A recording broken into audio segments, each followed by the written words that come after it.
This December is our 25th anniversary of WCCW, and it was so difficult task to trace of 25 years of our organization's activities. So I might scratch or skip out of my draft, so please bear with me. I just wanted to show the Hwang Kum-ju 할머니 who initiated these movements in the U.S. and then led the WCCW, started our movements in her young age. I want to start with my very personal story of my first encounter with the comfort women issues. 25 years ago, I first saw the horrific stories and scenes of a young girl forced into Japanese sexual slavery through a historical drama, Years of Upheaval in Korea, 여명의 눈동자. You might remember that. It was very hard for me to deal with and accept. It was a part of my own history, although only a few violent scenes, what I remember. Then almost 15 years later, and on the other side of the world, I re-encountered a story that allowed me to tear down the suppressed shame, sympathy, pain, anger, and sorrow, and morbid curiosity of the unforgettable past. And involving in the 10 years in WCCW helped to shape my perception, during which I slowly built a strong conviction in regard to the plight of comfort women. I'm now at a place where I'm devoted, which compels me to cry out for their vindication. This I have resolved is going to be the focus of my life. Michel Foucault said that knowledge is power, but knowledge is vastly superseded by justice. This paper, we analyze the ways in which the Asian Korean American diaspora in North America will recollect and recontextualize the wartime memories of comfort women through the non-profit organization WCCW. For 25 years, we have been voice of comfort women victims of sexual slavery during World War II. But while we're still using the comfort woman, this term, as you know, there's a so controversial term, instead of a military sexual slavery or grandmothers or harmonies, the reason, I think, because of an archives, that we have to archive and then we have to search, research, and every documents that we have to look at is under the names of comfort women. The WCCW has gathered and inferred information indirectly from the secondary sources, various media, including recordings, films, videos, and prints, and other intermediate tools outside of the few occasions of a victim's visit to U.S. for their testimonies. However, the influence and empowerment of WCCW activists and other advocates in the U.S. were not minimal, but phenomenal, as it has created a novel method to commemorate the atrocity against the vulnerable human condition. So this paper shows the new narratives allows new adaptations of core message to reach out, edify a larger audience. To this aim, this paper details the theories of terminology, including post-memory by Marianne Hirsch and ritual theory by Colin Turnbull. As per Hirsch's theory, post-memory is a relationship of a personal, collective, and cultural trauma that one generation bears from the previous generation.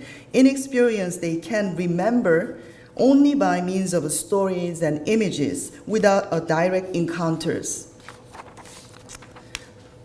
The quote, post-memories' connection to the past is actually mediated not by recall, but by imaginative investment, projections, and creation. Let me skip middle part. Activists reframe the archival images so as to grant them multiple afterlives in which they continue to develop, making past injustice and atrocities newly visible in future presents. If you're Googling, you might see these images, the most proliferated images, and everybody is using appropriate these images. But actually, so many images, appropriate and reused and circulated without the original context in many cases. So this post-memory of comfort women's history of Korean diaspora is not the same as other parts of Asia. For example, Korea, who has victims there. This paper highlights the cases where regional conventions restate the past atrocity and university their impacts.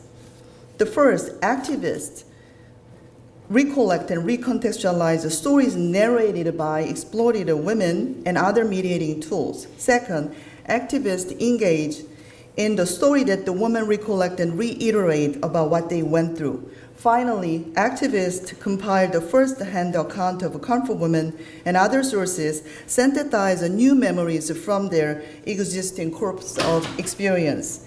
This memory is circulated, expanded, and revisited by various groups in different ways. This leads to the narrow slice of WCCW activity, which showcases how our members contribute to the promote comfort women issues, legislation, education, exhibition, memorial, and public exposure. The passage of House Resolution 121 in 2007 at the federal level is the culmination of WCCW grassroots comfort women movements in the U.S. This resolution took 15 years of dedications, as the founding president explained her 10 years to promote these issues and let the congressmen know about it. Legislators and advocates, and then the victims, our audiences were large. And WCCW organized multiple hearings, media exposures, lobbying, demonstration, campaign, archival exhibitions, and conferences to be a voice of victims' demands. On the left one is the first demonstration she just described. Actually, another one that I couldn't find the photo, 1993, so this is the second one. On the right one is the rally. During my presidency, this one was the biggest one, 700 people in front of the Congress during the Prime Minister Abe's visits. The late Congress Lane Evans, working closely with the WCCW, looked deep into the nature of this issue and saw it as a crime against humanity, which led him to forward several times until it was finally passed in 2007.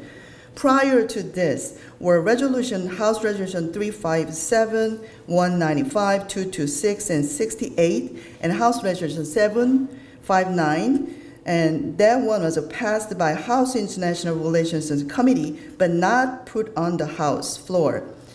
And due to the illness, he struck by the Parkinson's disease, the Congress Lane Evans. The mission was then transferred on Congress Michael Honda, who submitted a House Resolution 121 in 2007 in January, and was finally passed anonymously on July 2007 under the chairman Tom Lantos. As found in the full text of House Resolution 226, Congress Lane Evans wrote a graphic details of the enormity as a historical details, statements from international authorities such as the International Commission of Jurists and the United Nations Special Rapporteur on Violence Against Women. There are two versions of the House Resolution. You can easily find on the Google, but this is a summary of that. Only a few keywords have remained among each different versions and was finally brought together in the final resolution. Among the keywords are apology, responsibility, sexual slavery, and education.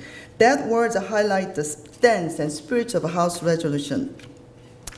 This was international context for the issues of slavery, forced labor, systematic rapes, and crime against humanity in the 20th century and 21st century.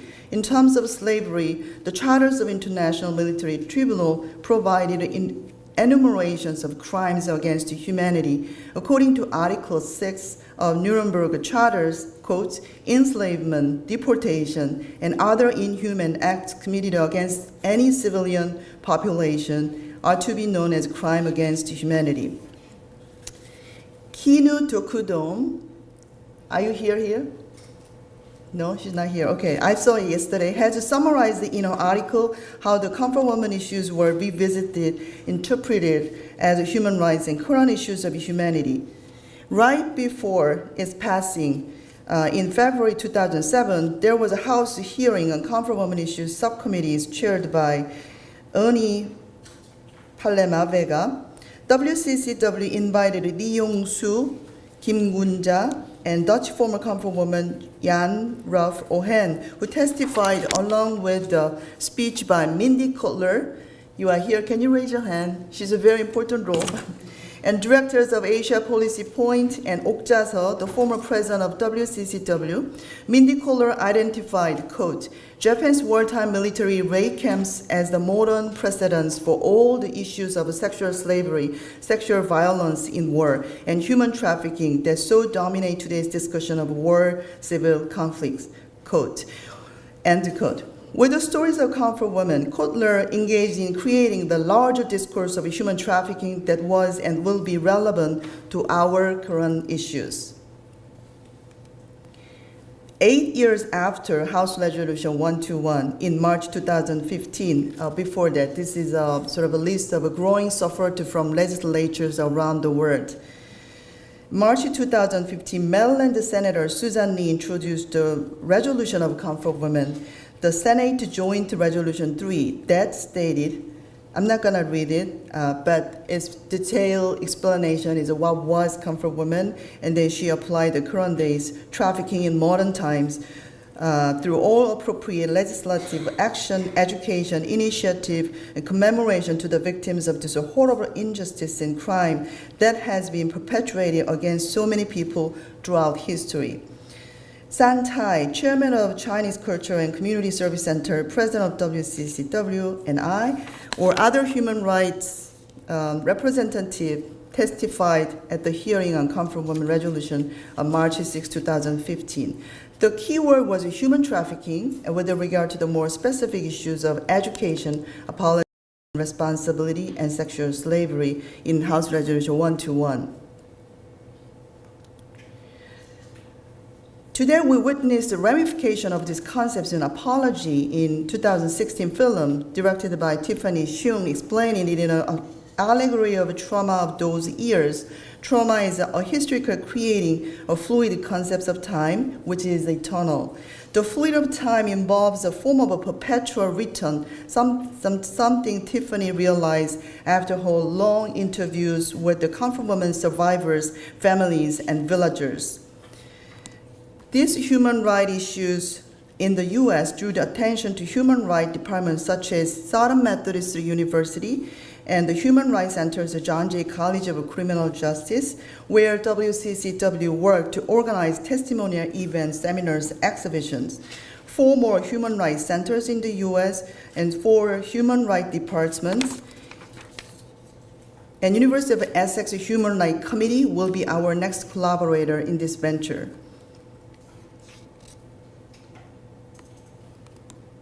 The urgency of education for comfort women issues has led WCCW activists to create a new educational materials and projects. The target audience is congressmen, elected officers, lawmakers, and college students, and the younger generation expanding in non-Korean and non-Asian communities.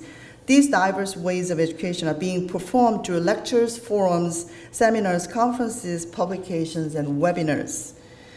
Often it is not only about comfort women atrocity, but the after effect that will remain with us for posterity.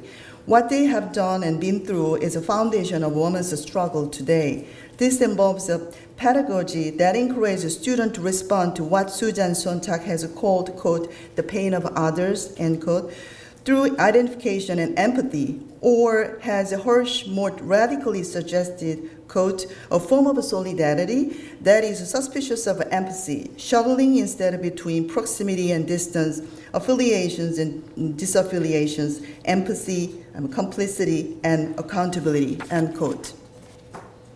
Since the first Women in Comfort Women first forum on comfort women was co-sponsored by Georgetown University, WCCW has now been involved in tremendous college tour lecturing with the grandmothers and archival exhibit. Cornell University of Michigan, Northwestern, and University of Wisconsin, Ohio, Boston, MIT, and Tufts University are the names of a few other institutions involved in our endeavor.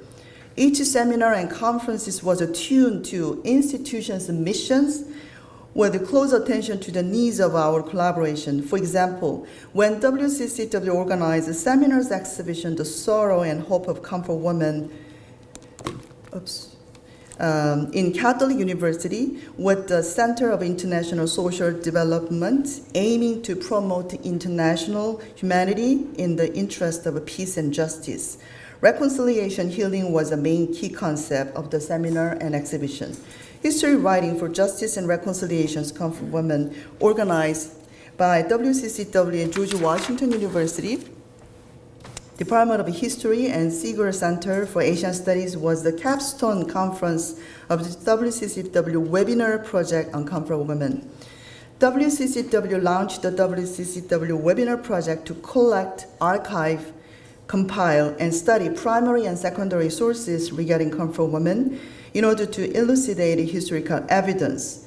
We believe that if we create a repository of documents and artifacts related to Comfort Women and now to posterity, then many new outcomes will spring from it. Ours will be one of many sources that future historians who wish to document this painful era will be able to mine. WCCW's mission to inform future of women's movements and to rectify recorded history. This is a sort of a syllabus, it's like a 1 semesters of a webinar. Many symposia involved exhibitions, contain WCCW documentations. For the first 20 years, most of our exhibitions rely on archival materials such as photos, letters, statements, primary sources, and artifacts. The beginning of 2012, for the 20th anniversary of WCCW, we introduced the first time art exhibition unveiling the true sorrow of a hope of comfort women. This is a Changjin Lee's work, but she permitted us to use it as a posters. Showcase artworks done by artists who had been inspired of this issue. Among the artists, renowned Japanese artist Yoshiko Shimada and Korean-American Jungsil Lee's work were exhibited and studied in significant feminist art. The 2016 Collateral Damage, Wartime Atrocity and Trauma, exhibited in John Jay College and Criminal Justice City University of New York, was significant in that it showed the possibility of universality of the Comfort Women issues. When the Comfort Women exhibit proposal was submitted initially, it was rejected. At the venue was really applicable to the issues. The title and the theme was expanded to encompass the broader sense of wartime atrocity and vulnerability. From the catalog, the first paragraph I wrote, the exhibition examines the issues of rampant violence during World War II, the Vietnam War, the rise of Khmer Rouge, and the other conflicts where innocent, non-combatant were affected. I put the catalogs, most catalog on the desk, at the table out in the lobby, so you can read it later. This year, WCCW collaborated in first Korean government-led traveling exhibition, for which I served as the chief curator, Truth Promise for Future, where it was proved the effect of combining historical documents and artwork. As Christian Boltanski declared, art making is not just telling the truth, but making the truth felt. WCCW is emphasizing art as an effective tool to educate to raise public awareness.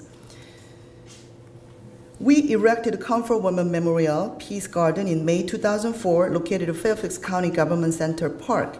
The initial project was to erect a semi-figurative statue on a high pedestal in Fairfax County Parks. After the WCCW presentation to the chairman of Sharon Boluba, she was so touched by the stories, and she suggested what WCCW considered placing this memorial on the county government grounds. Chairman Boluba understood the horror of human trafficking issues was overlapped with the Comfort Women history, and believed that the memorial could be a reminder of suffering of all women who were denied their human rights through times. The initial memorial design by chosen sculptor was considered too overwhelming in terms of dimension by county supervisors. They recommended something similar to 9/11 monument extant right next to the memorial site. WCCW had to minimize the size and change the design and build a current modest granite boulder, which is flanked by two turquoise butterfly benches. The boulder has a plaque on the memorial that reads, I'm not going to read that, and if you Google it, you can find the whole text. On the other side of a plaque is a summary of House Resolution 121, and on the other side is commemoration written by WCCW in very broad sense emphasizing global women's rights. The butterfly metal benches encapsulate the stone memorial symbolizing the metamorphosis of those grandmothers. These women who took pride in their own beauty, flying away from a painful past, this quiet site intended to be pilgrimage, remembering human bondage at large. After the unveiling ceremony, I returned to the memorial site to see if there was anything left behind. I found a lady sitting and crying in the butterfly bench. She said that she was sexually assaulted in her childhood, and the memorial reminded her of her past memories and gave her an inexplicable sense of healing. She was a Japanese news reporter. As Colleen Turnbull explained, quote, the ideal memorial site would be that audience were invited to experience the suggested emotion and pain rather than being merely informed objectively without total immersion, so as to transform the audience to the better state and heal its own trauma, end quote. The woman I encountered at the memorial participated in this emotion, which, as told me, contributed her own healing. Comfort Women memorials in all sites, I hope, have a similar power to provide healing and hope, both to those of who have been through life-transforming experience. These are the old memorials in U.S., and some people, the second and third, regard it as one memorial, but there is some kind of time difference. And the Judith, your efforts are here, and then actually the tent is just unveiled yesterday during our dinner time in the Korean American Association, but it's inside the building. WCCW has taken a leading role in teaching others and working toward a just and equitable resolution for survivors. At the same time, we strive to view these not through a pinhole, but thorough, holistic, multitudinous dimensions. Our urgent mission is to archive the 25 years activities and the comfort movements at large through its primary and secondary sources, and make it available to the next generation for their recollection in order for them to understand our issue transcend time and place. This is 2007 internship session for archival projects, and they are like just the leaders, and their overall group is 50 students, high school students. So webinar is for the college student and graduate students, and then internship is high to middle school students. This is WCCW's vision to reach out, to extend its effort to reach out a larger audience through media, and to keep this particular issue of comfort women issues always alive, long after its last victim has passed on. Our ultimate goal is to shine a light on what happened and is currently happening and will happen the world around. On behalf of WCCW, I would like to thank the organizer of this meaningful event for inviting us to address you.